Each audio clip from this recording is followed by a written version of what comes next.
A reading from the book of Joshua.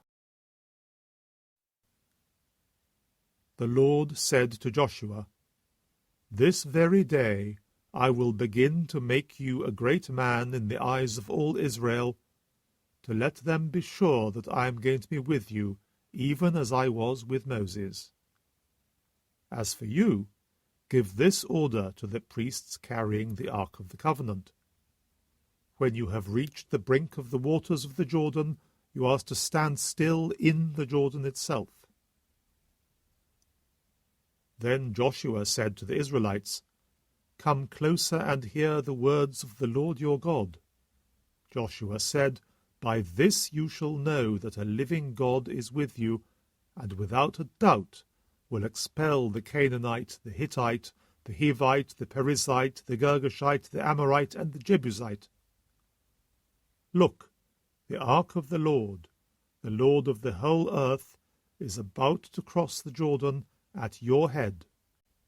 As soon as the priests with the ark of the Lord of the whole earth, have set their feet in the waters of the Jordan, the upper waters of the Jordan flowing down will be stopped in their course and stand still in one mass."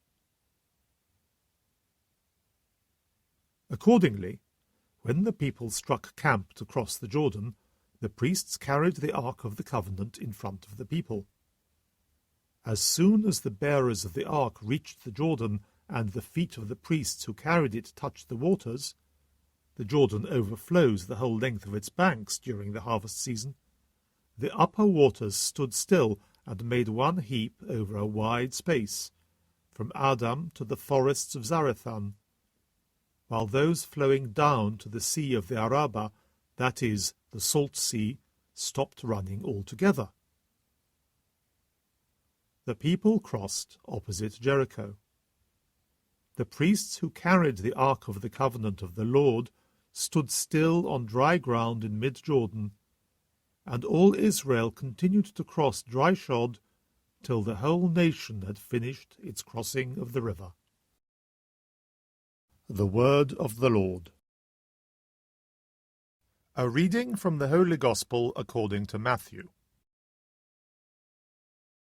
Peter went up to Jesus and said, "Lord, how often must I forgive my brother if he wrongs me? As often as 7 times?" Jesus answered, "Not 7, I tell you, but 77 times. And so the kingdom of heaven may be compared to a king who decided to settle his accounts with his servants. When the reckoning began, they brought him a man who owed 10,000 talents, but he had no means of paying, so his master gave orders that he should be sold, together with his wife and children and all his possessions, to meet the debt. At this the servant threw himself down at his master's feet. 'Give me time,' he said, 'and I will pay the whole sum.' And the servant's master felt so sorry for him that he let him go and cancelled the debt. Now as this servant went out, he happened to meet a fellow servant who owed him 100 denarii, and he seized him by the throat and began to throttle him. 'Pay what you owe me,' he said. His fellow servant fell at his feet and implored him, saying, 'Give me time, and I will pay you.' But the other would not agree. On the contrary, he had him thrown into prison till he should pay the debt. His fellow servants were deeply distressed when they saw what had happened, and they went to their master and reported the whole affair to him. Then the master sent for him. 'You wicked servant,' he said, 'I cancelled all that debt of yours when you appealed to me. Were you not bound then to have pity on your fellow servant, just as I had pity on you?' And in his anger the master handed him over to the torturers till he should pay all his debt.